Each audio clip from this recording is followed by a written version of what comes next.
today we are talking about this behemoth right here. Now this Canon just sent it to me to give it a try, and it's pretty fantastic. But before we get into it, I want to talk about lenses for just a second, because I am always one who's going to advertise buying an expensive lens over a body any day, anytime.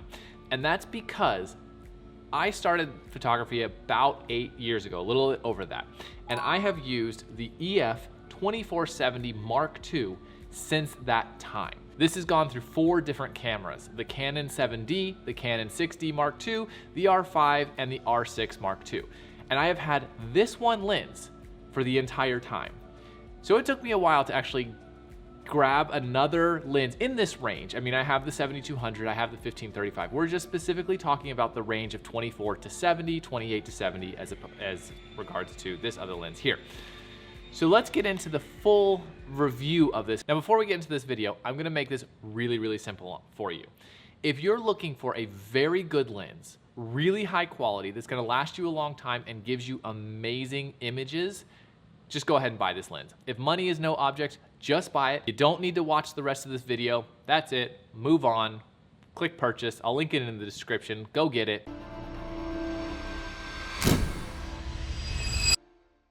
My name's Will, welcome back to the channel. So today we are going to talk about the RF 2870 f2 lens. Now, I apologize for all the background noise. There is a train going by right now. There is a frame shop next door sawing away. So if you hear all these random, that's what I'm talking about right there. That's why. But it's not gonna stop us. We're gonna keep going. Now, first and foremost, this lens is a zoom lens. Now, I know tons of people who are prime lenses only, and where I am all for prime lenses, I absolutely love them. I am a zoom lens person. I love using zoom lenses at weddings because I like that ability to adjust between a smaller and then a larger millimeter. So I have a 7200 on the left hip and a 2470 range on the right hip. Some people simply shoot a 50 millimeter and an 85, and that's great. That works for them. For me, I'm all about the zooms. Let's do a quick poll. If you're Zoom Squad, hit the like button. If you're part of the Prime Pack, also hit the like button. But both of you, comment down below. Let's see which one wins. The great thing about this lens is Canon sent it to me about a week ago, so I've had a full week of use with this lens. I've used it through a wedding, I've used it for several smaller shoots, and I used it for a model shoot the other day. I put it through the ringer. I used it for every aspect that I would personally use a lens, and that was super important to me.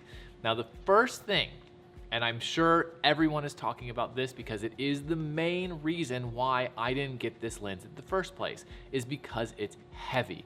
This is I want to say monstrosity, but that has a bad connotation to it, but it's just such a big lens. I mean, the lens weighs in at 3.4 ounces as compared to the 7200, which comes in at 2.7 ounces.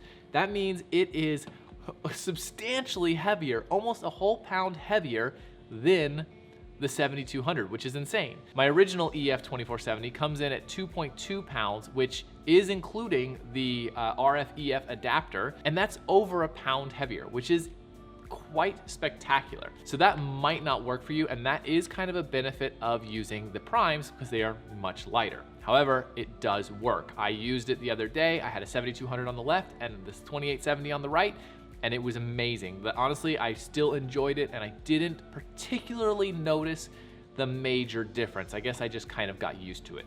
But that is probably the biggest negative of this lens. So let's get into the positives of this lens. First and foremost, the quality. It feels much higher quality than my original EF 2470. That's understandable because it's a very old lens, but the glass itself seems to be much clearer. I noticed the images that I was taking seemed to be a little bit cleaner, and I don't know if this was more camera than lens, but a little bit less noisy. That could just be because my 2470, my EF 2470 is a little bit dirty, but neither here nor there. The images looked cleaner. The next thing was the f2.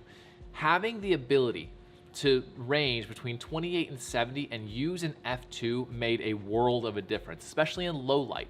That little extra boost made a huge difference when I was taking photos, and the bokeh alone on the portraits was just absolutely amazing. And again, this is one of the benefits of having a prime lens, because you can use that 1.2 or 1.4 or 1.8. But having an f2 is really, really close. So that was kind of a good give and a take. I will take a 2870 f2 over a 50 millimeter 1.2. Now, I say that now.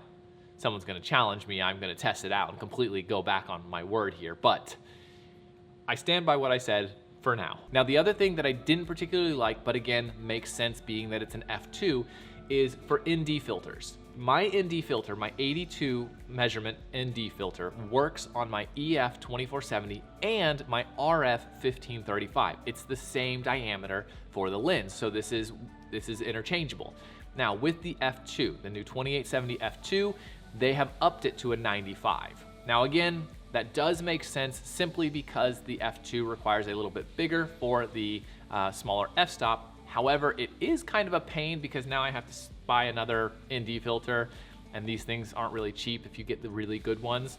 So that's kind of a bummer, but again, it's a give and a take, a trade-off. So I think I can live with it, but is what it is. Okay, and finally, the price. This price for this lens, it's a substantial one. It's around $3,000. I think they're on sale right now for $2,700, but I think they top out at $3,000. But then you have taxes on top of that. Then you have the customer care. That way, if something happens, and you're out of pocket probably around $3,500, maybe a little bit less. But again, it comes back to my original statement at the very, very beginning of this video: glass over bodies.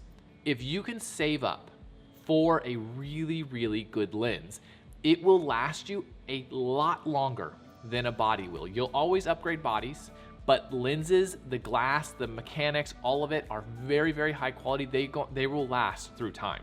For example, over 8 years with an EF 2470 and never had a problem with it, never had quality issues. I think I originally spent $2,200 on this lens, and it has been amazing, and it's still amazing. I still use it every day. This is just a loaner. I haven't yet to buy this yet. I'm probably going to, but still rocking the EF 2470. So that kind of goes over my thoughts on this lens. Overall, it's a spectacular lens, and if you can get it, I highly recommend it because it does make your images look smoother, nicer, prettier. It gives you more bokeh. It just is a good overall lens, and the ability to have an f2 between 28 and 70 millimeters is beautiful. And that wraps up this video. So hit the like button, subscribe if you haven't already. Here's 2 videos I think you might enjoy. But with that, I bid you adieu. I will see you in the next video.